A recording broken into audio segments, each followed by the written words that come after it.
Deux poutres avec exactement le même moment d'inertie peuvent avoir une résistance de calcul complètement différente, à cause de la classification de leur section. On regarde aujourd'hui ce que c'est. On va définir la classification, voir les 4 classes de l'Eurocode 3, comment déterminer la classe d'une section, et pourquoi ce critère change le résultat du calcul. La classification évalue la résistance au voilement local des parois minces sous compression. Elle indique jusqu'où on peut compter sur la résistance théorique de la section. La classe 1 regroupe les sections les plus robustes, elles développent leur moment plastique complet, avec une capacité de rotation suffisante pour une analyse plastique globale.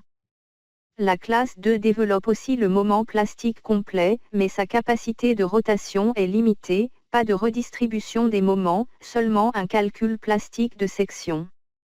La classe 3 ne peut plus développer le moment plastique. La fibre extrême atteint tout juste la limite élastique. On utilise le module de résistance élastique. La classe 4 est la plus défavorable, le voilement local se produit avant d'atteindre la limite élastique. On calcule une section efficace réduite, méthode des largeurs efficaces. La classe est déterminée en comparant, pour chaque paroi comprimée, un rapport largeur sur épaisseur à des limites dépendant de la nuance d'acier. La classe finale est celle de la paroi la plus défavorable. Pour une même géométrie, la classe détermine si on utilise le moment plastique ou élastique, et si l'analyse plastique globale est autorisée. La résistance de calcul peut varier fortement.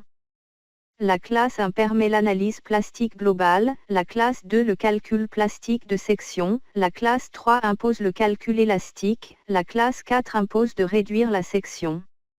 Dites-moi en commentaire quel sujet vous voulez que je traite ensuite, et abonnez-vous pour suivre la suite de la série.